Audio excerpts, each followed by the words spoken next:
तर बघा मंडळी, तुम्ही आता हा इथे चिवडा बघता आहे.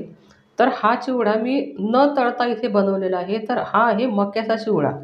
तर आपण नेहमी काय करतो, हा मका तळतो आणि मग आपण यापासून चिवडा बनवतो. तर आज आपल्याला हा मका न तळता हा चिवडा आपण कसा बनवायचा, तर याची व्हिडिओ मी तुमच्यासाठी घेऊन आलेली आहे. तर बघूया आपण तो चिवडा कसा बनवला आहे. तर आता इथे घेतलेले आहे मी जाड बुडाच्या कढईमध्ये मीठ. तर हे मीठ आधी मी 10 मिनिटं खूप गरम होऊ दिलेलं आहे आणि मग त्यात हे मका टाकलेले आहे. तर बघा, आता हे मीठ जर तुम्ही गरम नाही होऊ दिलं, तर मका इथे छान असा भाजला जाणार नाही आणि तो कडकही होईल आणि कच्चासुद्धा राहू शकतो. तर आधी हे मीठ जे तापवलं आहे, तर ते फॉर इम्पॉर्टंट टिप्स आहे. तर ते तुम्ही लक्षात घ्या. आणि बघा, आता हे तापलेल्या मिठावरती अतिशय छान आपला हा मका इथे असा भाजला जातो. आणि पहा, त्याची क्वांटिटीसुद्धा तुम्हाला दिसत असेल, की याची क्वांटिटी पण वाढलेली असते. जसा-जसा हा मका भाजला जातो, तशी-तशी याची क्वांटिटीसुद्धा वाढते. तर बघा, आता हा मक्याचा चिवडा तुम्ही केव्हाही असा बनवून खाऊ शकतात आणि ज्याला तेलाचं पथ्य असतं, तर त्या व्यक्तीसाठी तर हा चिवडा अतिशय महत्त्वाचा आहे. आणि पहा, अगदी कमी खर्चामध्ये आपला हा चिवडा इथे तयार होतो. आपल्याला तेलाचा सुद्धा खर्च इथे लागत नाही आणि आपल्या शरीराचं सुद्धा नुकसान हे होत नाही. तर बघा, आता आपला हा मका इथे हळू असा भाजला जातो आहे. तर पहा, आता हा कमी पण झालेला आहे आणि छान असा कुरकुरीतसुद्धा आपला हा मका इथे भाजला जातो. तर अतिशय युनिक अशी ही व्हिडिओ आहे. तर व्हिडिओ शेवटपर्यंत बघा. यापासून चिवडा कसा बनवायचा ते सुद्धा मी पुढे दाखवणार आहे. तर बघा, आता आपला हा मका छानपैकी असा भाजला गेलेला आहे. तुम्हाला दाखवते मी. बघा, किती छान असा हा कुरकुरीत आपला मका इथे झालेला आहे. आणि तो गरम असल्यामुळे एकदम मला दाबता नाही आलं. खूप बोटाला चटके लागत होते. तर तो अतिशय छान असा मस्त आपला मका इथे भाजला गेलेला आहे.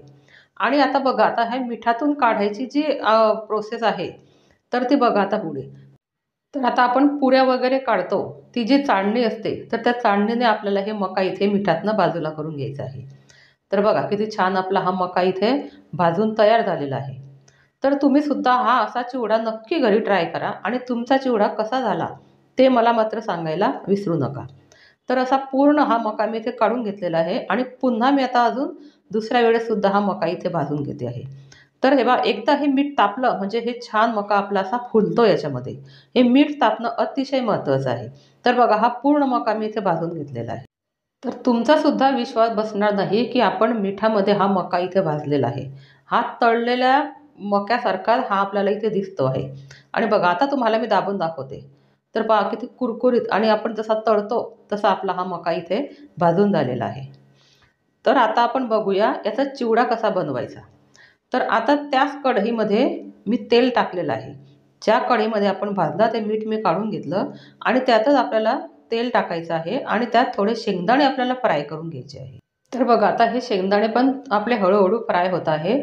आणि तुम्हाला जर हे शेंगदाणे टाकायचे नसले, खोबरं टाकायचं नसेल, तर तुम्ही तिखट, मीठ आणि थोडी पिठी साखर टाकली तरी चालेल. तसं पण बऱ्याच जणांना हा चिवडा आवडतो.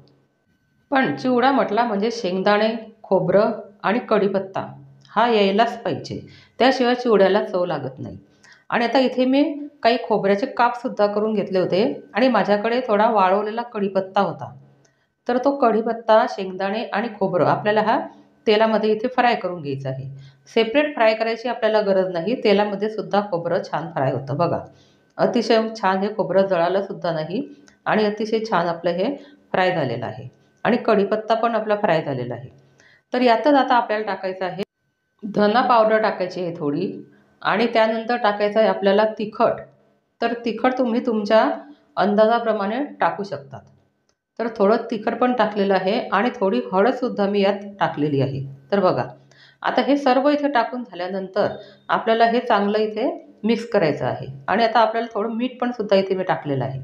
तर हे पूर्ण आपलं असं एकजीव झाल्यानंतर आपल्याला यात टाकायचं आहे आता भाजलेला मका. तर पहा, अतिशय सोपी आपली ही रेसिपी आहे आणि एका 5 ते 10 मिनिटामध्ये आपला हा मक्याचा चिवडा इथे रेडी होतो. तर काही तळायची झंझट नाही, काही आपले भांडे भरायची झंझट नाही, काहीच नाही. अतिशय साध्या पद्धतीने आपला हा मक्याचा चिवडा इथे तयार झालेला आहे. आणि तुम्ही दुपारच्या वेळेस मुलांनासुद्धा हा चिवडा देऊ शकतात, कारण हा हेल्दी झालेला आहे. तेलात न तळल्यामुळे आपला हा हलका-फुलका जो चिवडा तयार झालेला आहे, तर तो तुम्हाला कसा वाटला मला कमेंट्समध्ये सांगायला विसरू नका.